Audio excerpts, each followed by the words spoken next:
अस्सलाम वालेकुम students, I hope आप सब खैरियत से होंगे। और आज का जो हमारा लेक्चर है वो है रिप्रोडक्शन इन स्लेजिनेला। हमारी लेक्चर बॉटनी के हवाले से प्रिपरेशन जारी है, जिसमें हम लोग सबसे पहले अपना बॉटनी ए को रिवाइज कर रहे हैं। बॉटनी ए में से चैप्टर नंबर 8 है ट्रेकियोफाइट्स, जिसका आगे सब पोर्शन है टेरिडोफाइट। टेरिडोफाइट में टॉपिक है स्लेजिनेला, जिसे हम लोग पढ़ रहे हैं लाइकोपोडियम डिवीजन से है, सब डिवीजन लाइकोपोडियम से है। स्लेजिनेला की रिप्रोडक्शन लास्ट लेक्चर में हमने कल इसकी बॉडी स्ट्रक्चर्स को देखा था, वेजिटेटिव बॉडी के बारे में। आज है इसकी रिप्रोडक्शन स्लेजिनेला। रीडिंग करता हूँ, साथ साथ फिर इसकी एक्सप्लेनेशन भी। Life cycle in Selaginella is characterized by alternation of generation, both the spore and gamete producing generations are independent. Selaginella में क्या है कि स्पोरोफाइट और गमीटोफाइट दोनों इंडिपेंडेंट है। हाँ, जो गमीटोफाइट है उसका साइज छोटा है, जबकि स्पोरोफाइट की बॉडी क्या है, ज्यादा विजिबल है, उसकी बॉडी का साइज भी ज्यादा है, इसलिए हम उसे क्या कहते हैं, वो डोमिनेंट है। Some species reproduce by vegetative multiplication. सबसे पहले है sporophyte. The vegetative and asexual reproduction के अंदर जो स्पोरोफाइट की बॉडी है, ये स्पोर भी बनाती है और वेजिटेटिव मल्टीप्लिकेशन भी करती है। क्योंकि मेन बॉडी क्या है, उसके root stem leaves, main body क्या है इसकी, वो स्पोरोफाइट है।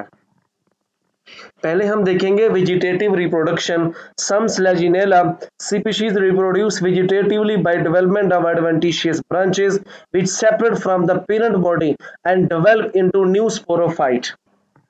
अब यहाँ पे वो क्या बात कर रहा है कि स्पोरोफाइट जो बॉडी है इनकी मेन, जिसमें रूट स्टेम लीव्स हैं, वो क्या करते हैं, वो एडवेंटिशियस ब्रांचेस बनाते हैं। इनके मेन स्टेम से आगे ब्रांचेस अराइज होती हैं। सम टाइम वो ब्रांचेस किसी इन्वायरमेंटल स्टिमुलस की वजह से या बॉडी के इंटरनल सम फैक्टर की चेंजेस की वजह से वो ब्रांच टूट जाती है और टूट के पेरेंट बॉडी से सेपरेट हो जाती हैं, और उन्हें वही इन्वायरमेंटल कंडीशंस जो कि एक ग्रोथ करने के लिए नॉर्मल चाहिए होती हैं, अगर वो कंडीशंस उसे मिल जाती हैं तो वो अपनी क्या करेगा, ग्रोथ करके न्यू बॉडी बना देते हैं।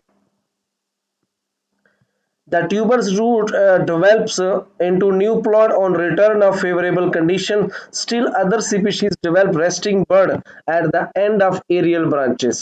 These are surrounded by leaves. They can survive adverse conditions and develop into new plant when conditions are suitable for growth. Next हमारे पास है इसका एसेक्सुअल रिप्रोडक्शन है। All Selaginella species are heterosporous.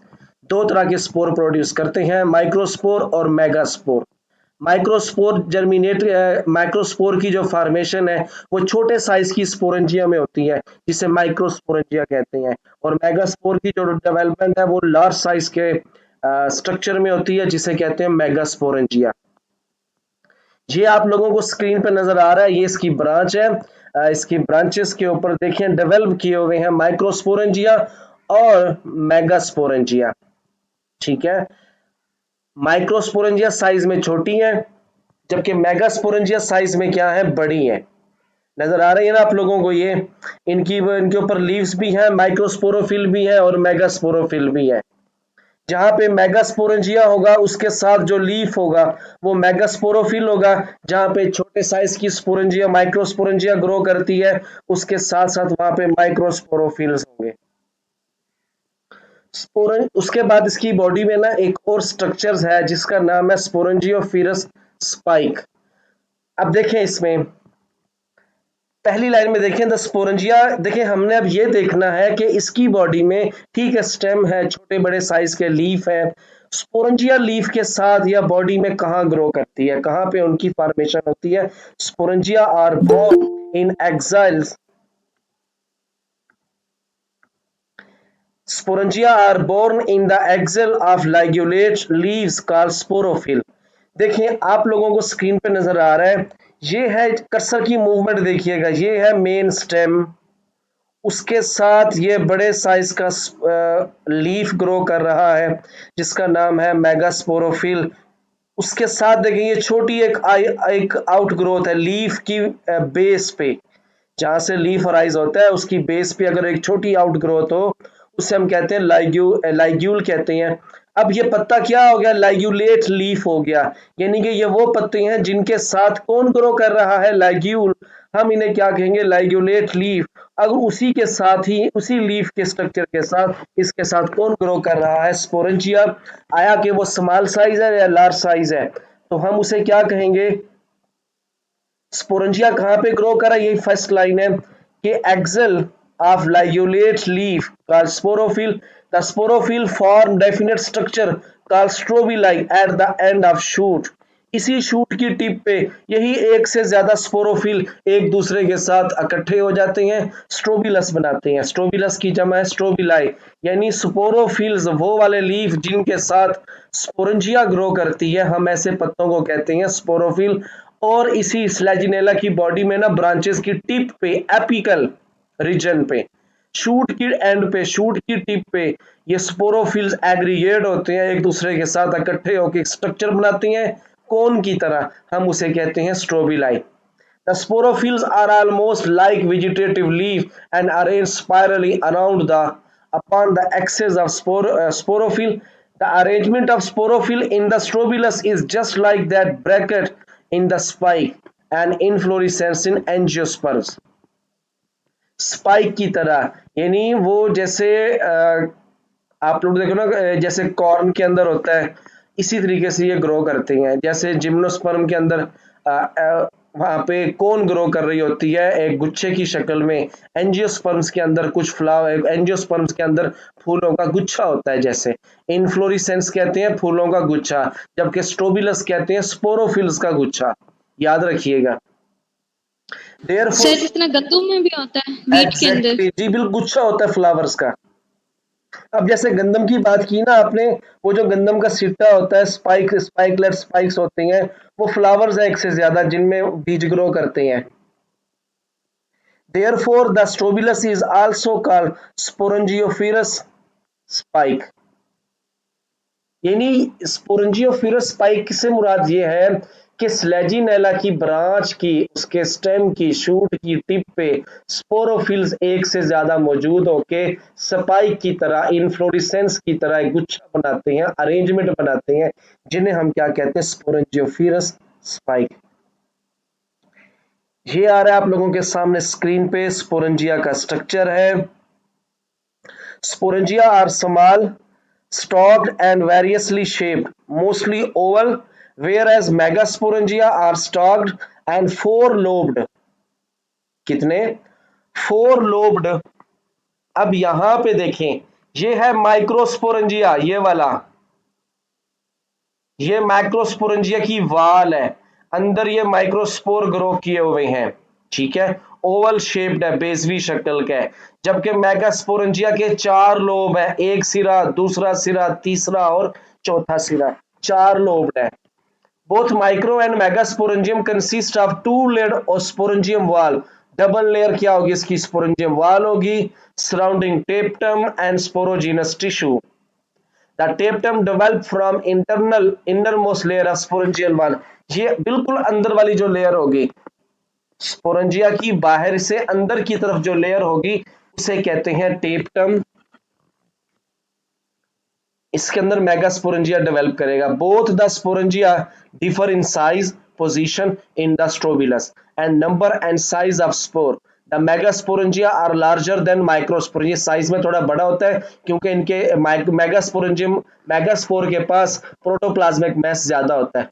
Present at the base of strobilus and contain new few spore of larger size. Both the sporangia descends by formation of a vertical cleft in the wall and release spore.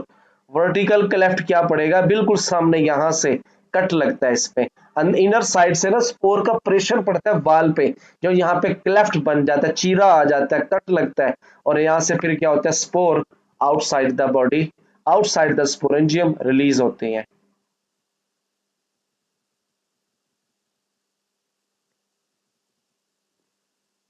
उसके बाद वो बात करेगा development of sporangia के, sporangia में ठीक है उसकी वाल भी देख ली आप लोगों ने, अंदर स्पोर डेवलप करते हैं। जो माइक्रोस्पोरेंजियम होती है वो ओवल शेप्ड होती है, जबकि मेगास्पोरेंजियम क्या होती है, फोर लोब्ड होती है।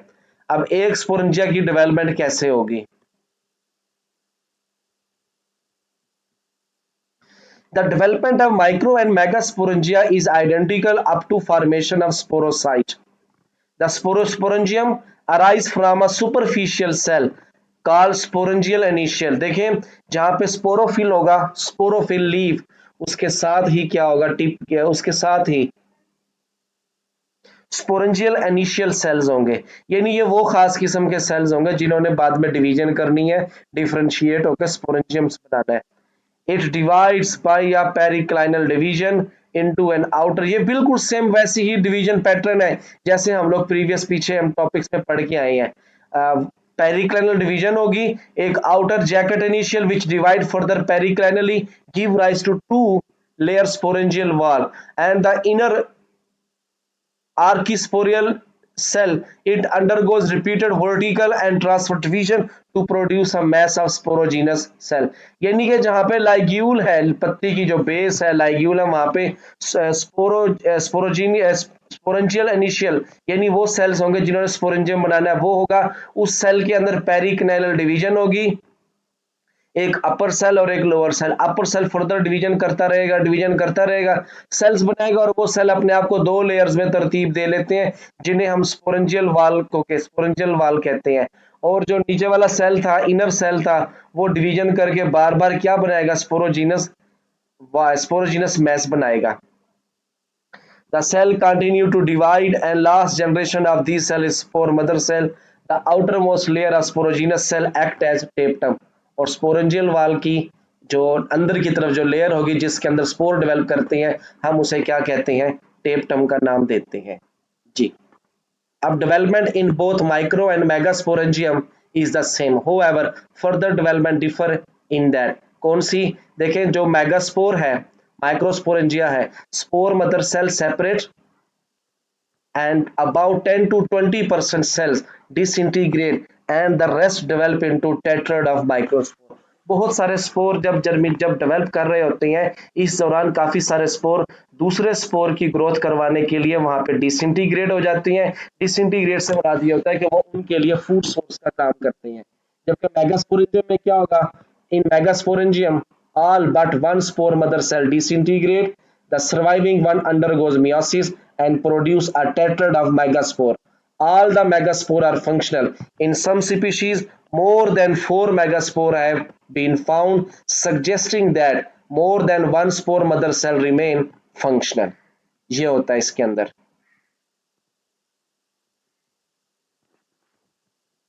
नीचे वाले जो इन्होंने दिखाया हमें स्पोरोफिल हमें दिखाया है, इसमें देखें आउटर वाल कौन सी है, स्पोरेंजियल वाल है, इनर लेयर क्या है, उसकी टेपटम है, और नीचे ये ग्रो किया हुआ है आप लोगों के पास माइक्रोस्पोर टेट्रड। ये चार चार की शक्ल में मौजूद होगा, यानी चार चार माइक्रोस्पोर एक साथ मौजूद होंगे। यानी एक माइक्रोस्पोर मदर सेल जब मियासिस करेगा तो चार माइक्रोस्पोर बनाता है और ये एक दूसरे के साथ मौजूद होते हैं। टेट्रड की फॉर्म में हमें ये नजर आते हैं।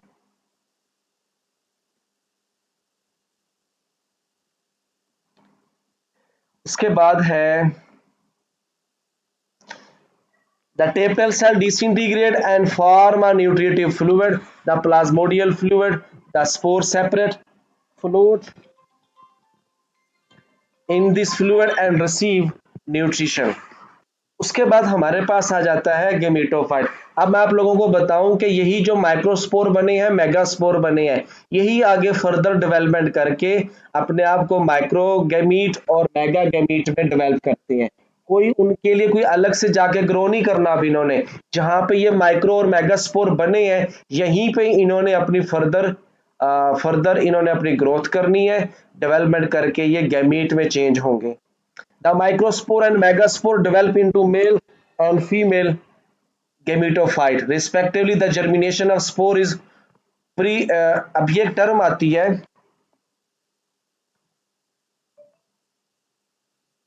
देखें मैं आप लोगों को इसकी थोड़ी एक्सप्लेन करता हूं। प्रीकॉशियस इसे कहते हैं, टर्म आती है प्रीकॉशियस।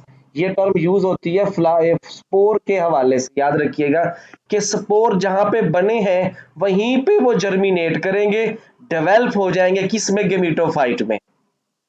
याद रखिएगा, ये बात क्लियर हुई जहां पे अब देखें स्लेजिनेला में माइक्रो और मेगा स्पोरेंजियम मौजूद है, जिनके अंदर माइक्रो और मेगा स्पोर बने हैं। जहां पे ये स्पोर बने हैं, अब इनकी जो फर्दर जर्मिनेशन होगी, इन्होंने अपने आप को गेमिटोफाइट में ले जाना है।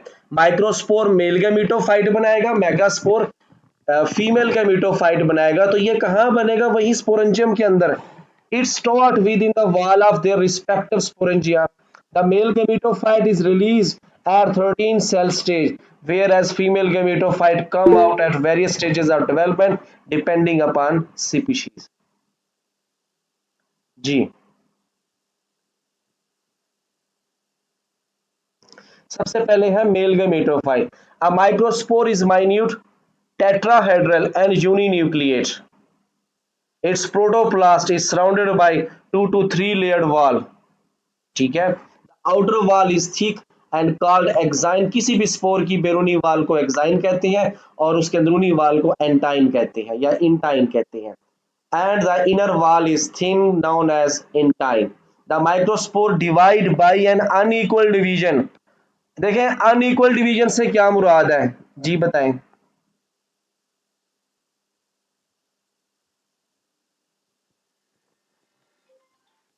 जी, अनइक्वल डिवीजन किसे कहती हैं?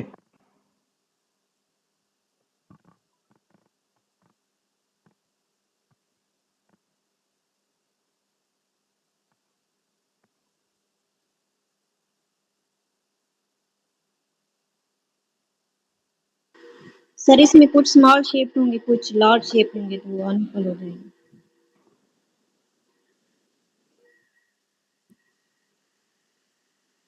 इससे मुराद क्या है? लार्ज का वो तो होंगे।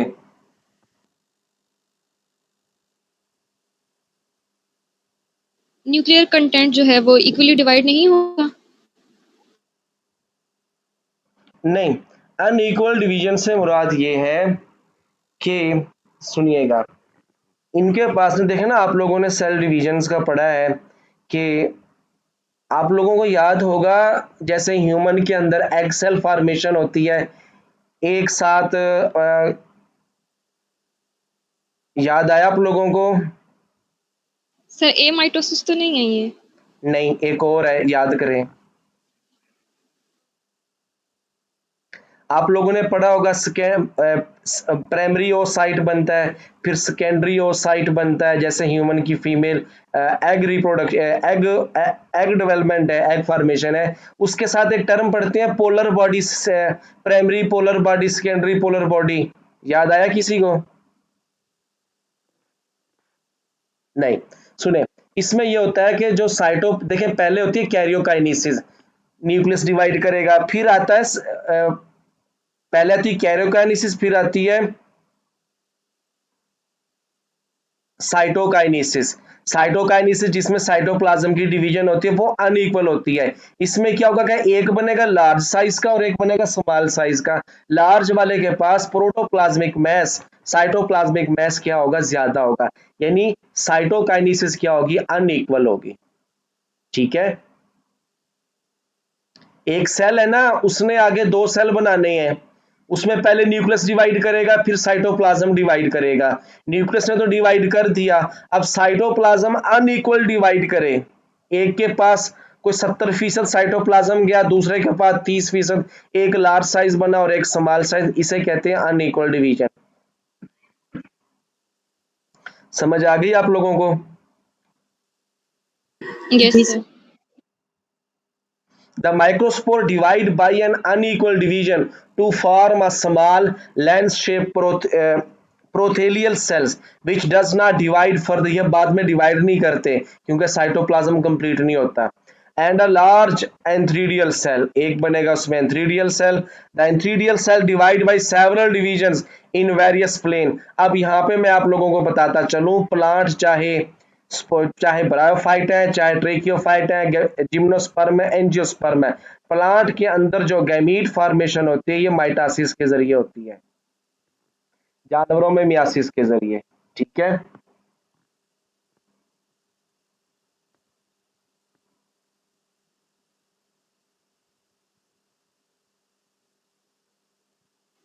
क्योंकि ये ऑलरेडी ही हमारे पास हैप्लॉइड है, इस वजह से एग्जैक्टली बिल्कुल गेमेटोफाइट। बिल्कुल ठीक कहा। क्योंकि यहाँ पे क्योंकि बॉडी गेमिटोफाइट खुद हैप्लाइड है। हैप्लाइड क्यों है? क्योंकि ये हैप्लाइड स्पोर से बनी है। समझ आ गई? चाहे माइक्रोस्पोर है चाहे मेगास्पोर है, दोनों ही हैप्लाइड है। क्योंकि स्पोर मियासिस से बनते हैं इसलिए हैप्लाइड है। अब यहाँ पे जानवरों के गैमीट हैप्लाइड है, जबकि बने माइटोसिस है क्योंकि इनकी बॉडी गेमिटोफाइट खुद हैप्लाइड है।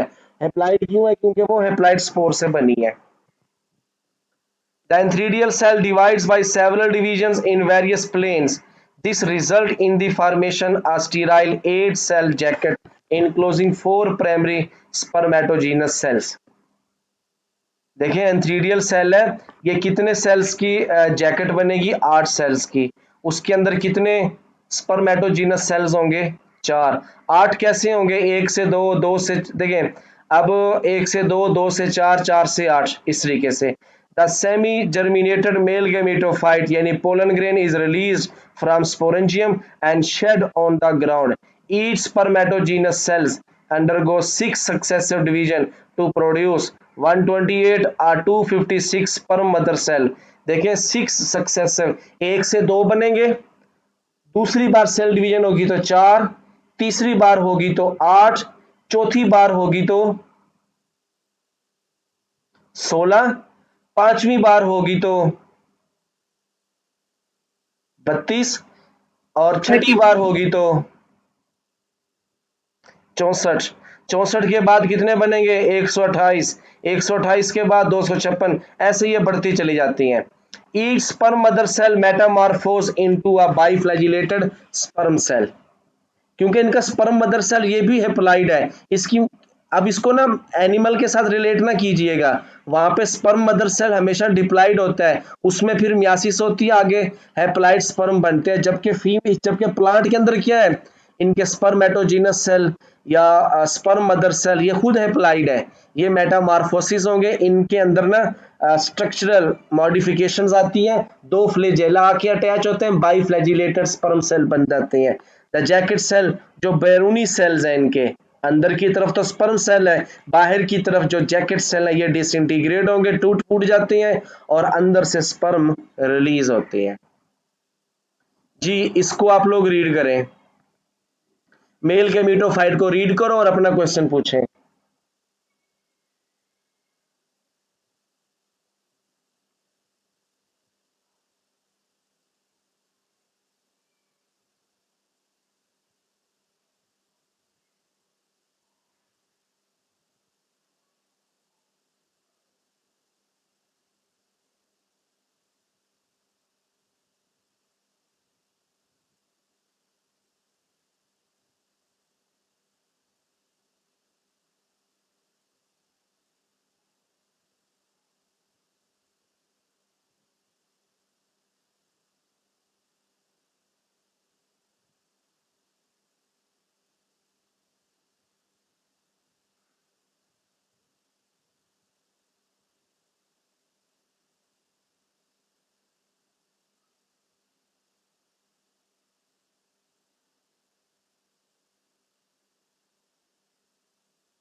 जी इसमें से अपना पॉइंट पूछें।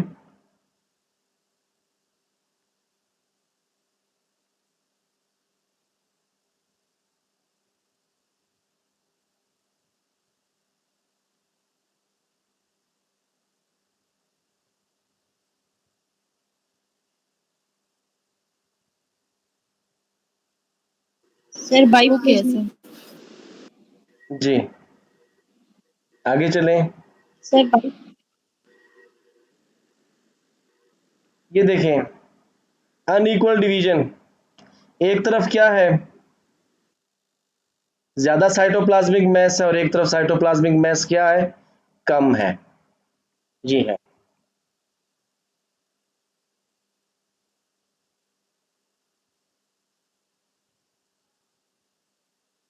सर जी क्लियर है।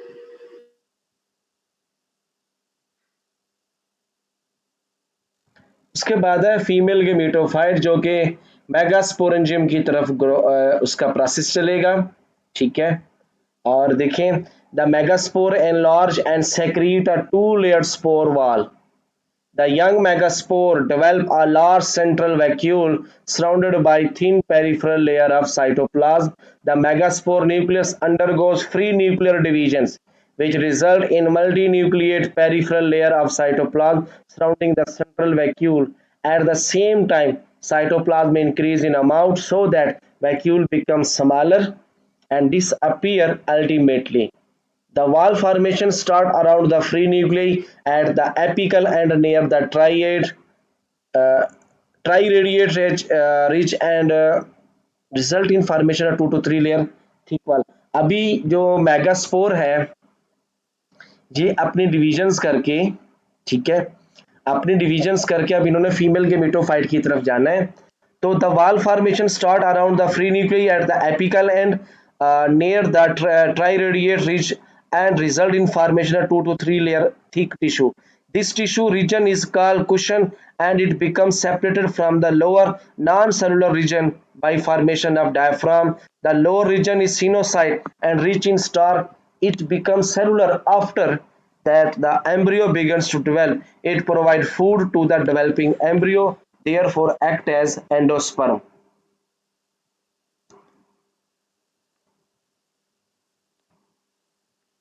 उसके बाद है इसमें the apical region of spore wall cracks open to expose the cushion. The cells develop chloroplast and tissue become photosynthetic. At this stage, the female gametophyte fall on the ground and develop rhizide. The neck project above the level of gametophyte. अब यहाँ पे वो ये बात कर रहे हैं समझाने की, आप लोगों को बताता हूँ.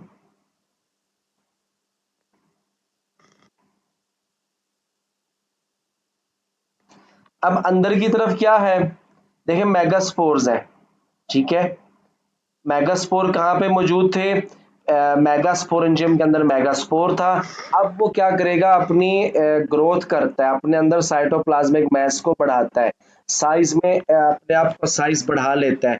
और उसके बाद क्या करती हैं ये मजीद, अब यहाँ पे उन्होंने डायरेक्ट ये सेंटेंस बयान कर दिया कि secrete a two layer spore wall. अब देखें उसी के अंदर ही मेगास्पोरेंजियम के अंदर ही स्पोर वाल जो मौजूद है, ठीक है, वही मेगास्पोर क्या करता है, बार बार डिवीजन करता है, सेल माइटोसिस करता है और क्या करता है, सेल्स की लेयर बनाता है. जैसे ये आप लोगों को बी डायग्राम में नजर आ रही है. अब ये क्या करेगा, सेल्स की लेयर बनाएगा, ये बिल्कुल अंदर एक तरफ बिल्कुल.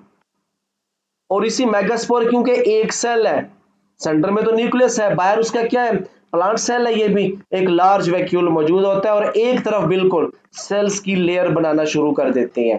और वो सेल्स की लेयर फिर क्या करती है, वही एंड पे जाके एक तरफ से अपने अंदर क्लोरोप्लास्ट को डेवलप करती हैं और फोटोसिंथेटिक टिश्यूज हो जाता है. और अंदर की तरफ वो क्या रहेगा, एक्स इसका क्या कहते हैं, मेगास्पोर का जो न्यूक्लियस होगा ये फर्दर डिफरेंशिएट होके फीमेल गेमेटोफाइट बना लेता है और यहीं पे क्या बन जाती है उसकी आर्किगोनियम.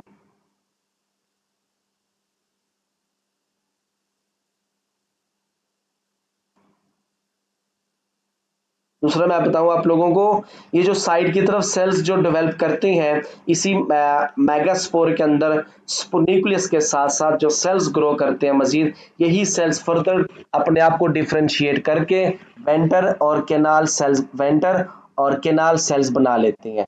कुछ केनाल बनाएंगे ताकि वो आने वाले स्पर्म सेल को रिसीव करें और नीचे वाला जो पोर्शन होगा वो अपने आप को किस में चेंज करता है, ये रहा बिल्कुल. ये सारी बॉडी क्या है इस वक्त, ये सारी बॉडी इस वक्त बिल्कुल मुकम्मल तौर पे ये है मेगास्पोरेंजियम. उसी के अंदर ही जगह जगह क्या डेवलप करेंगे, फीमेल गेमेटोफाइट, जिसमें ये इसकी वेंटर होगी और ये इसके नेक केनाल सेल्स होंगे और अंदर क्या मौजूद होगा, इसके न्यूक्लियस. फिर क्या करेगा, इसकी रीडिंग कर लेंगे. इसमें रीडिंग में यही बातें हैं, आर्किगोनियम की डेवलपमेंट है, ये उसी स्पोरेंजियम के साथ साथ ये ग्रो करते हैं. फिर क्या करेगा, in most species fertilization take place when the female gametophyte is shed, the sperm swim to archegonium in dew और रेन वाटर. दोनों अपनी पेरेंट बॉडी से शेड करेंगे। The neck canal cell and venter canal disintegrate. Next cell separate to leave a passage to the entry of sperm. The sperm enter archegonium, वहां पे fertilization करेगा और क्या बना देगा, zygote. The first division of zygote is transverse. चौड़ाई के रुख वो डिवीजन होगी, दो सेल बनेंगे, give rise to a superior cell near the neck and embryo cell. एक ऊपर वाला नेक सेल होगा और नीचे वाला क्या होगा, ऊपर वाला क्या होगा हमारे पास, give rise to suspensor cell near the neck and the embryo cell. The suspensor cell elongate and push suspensor which pushes the developing embryo into food filled tissue of the gametophyte. The embryo cell divide by two vertical division and produce four cells.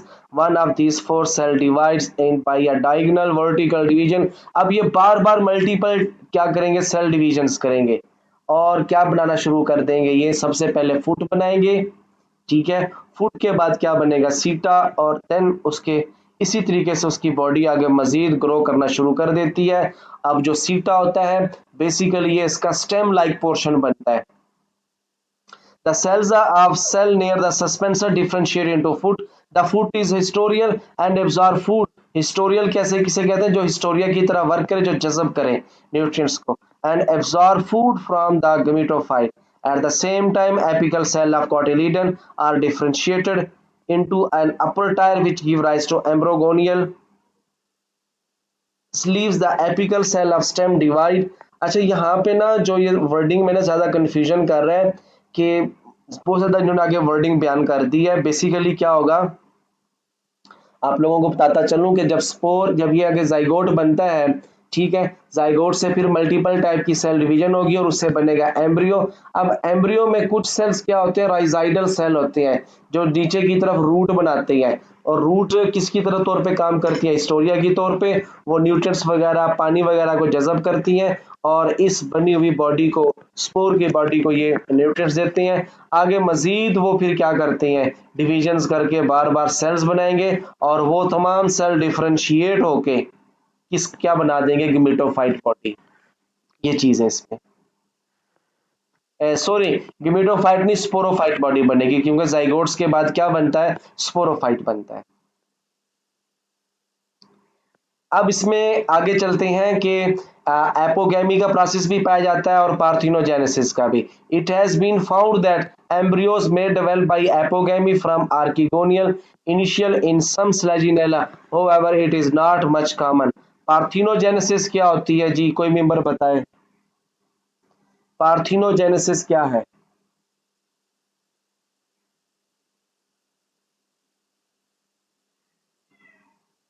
Development without fertilization. Exactly,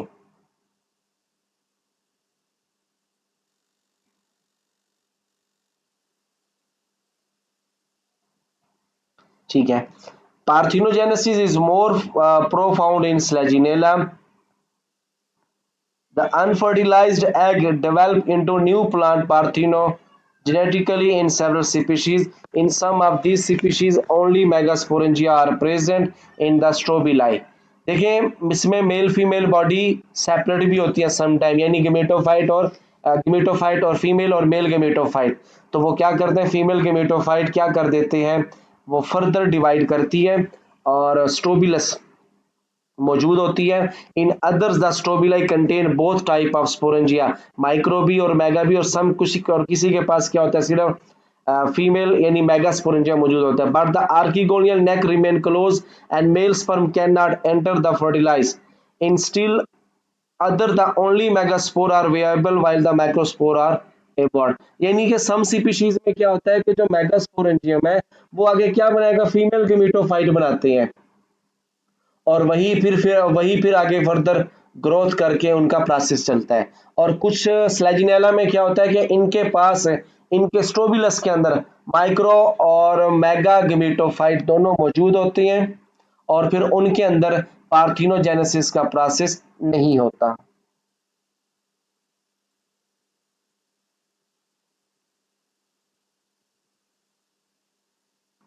ji,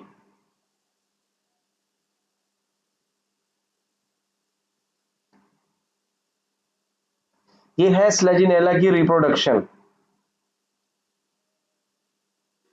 sir apogamy फिर से बता दें।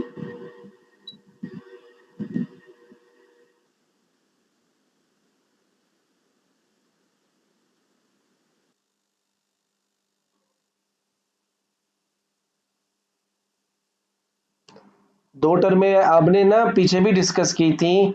Apogamy पूछी है, apospory पूछी है आपने? Apogamy. हाँ, एपोगेमी ये होती है कि ये भी ना एक तरह का एसेक्सुअल रिप्रोडक्शन का प्रोसेस है। ये देखें, आप पहले इसका कंसेप्ट लें, सामने वाली रीडिंग करें, एपोगेमी एंड पार्थिनोजेनेसिस के नीचे जो टर्म लिखी हुई है जी,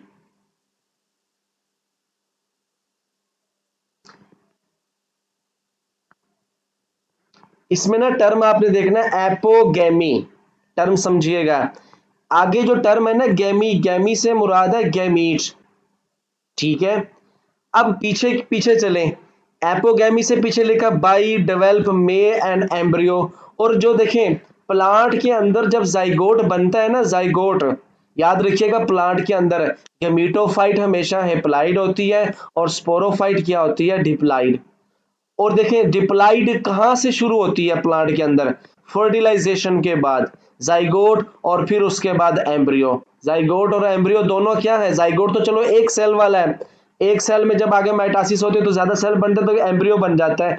embryo is the start, sometime ना जाइगोट को भी कहते हैं, is the start of sporophyte, ठीक है।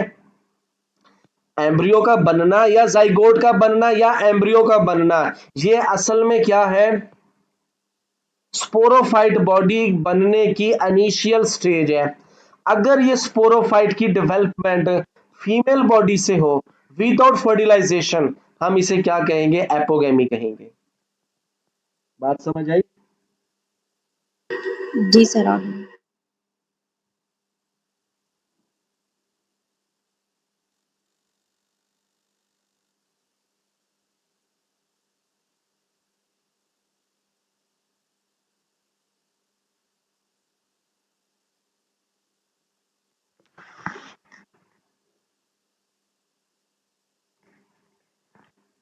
जी, और कोई मेंबर अपना क्वेश्चन पूछे?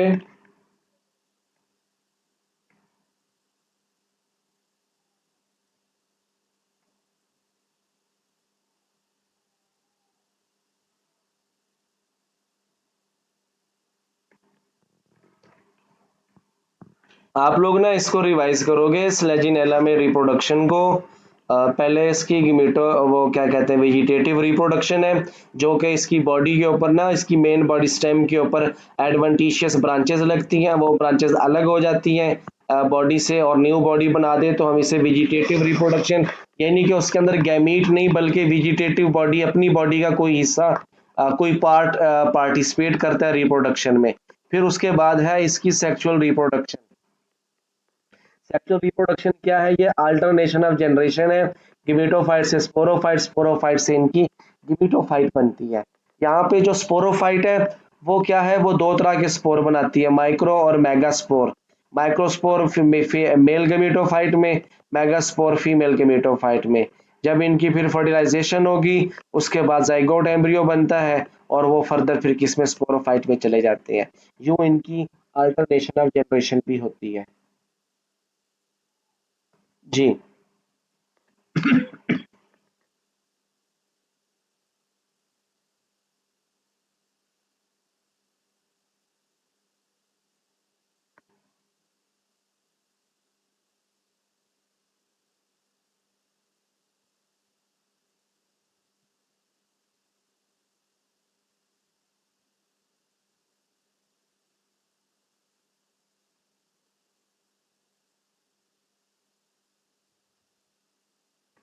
जी, ये क्लियर हो गया आप लोगों को, इसको आप लोग एक बार रिवाइज करोगे, रिवाइज करके कहीं पे कोई आता है क्वेश्चन वगैरह, स्लेजिनेला की रिप्रोडक्शन है, तो आप लोग फिर अपना कमेंट में आके या व्हाट्सएप ग्रुप में अपना पॉइंट लाजमी पूछा करें।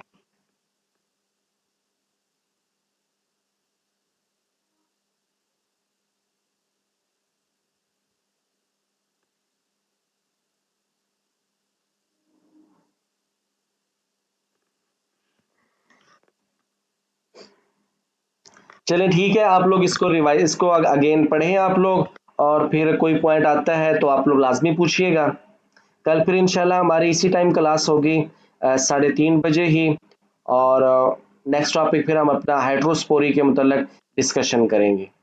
आप लोग फिर अपना ख्याल रखिएगा, मुझे इजाज़त दें, अल्लाह हाफिज़।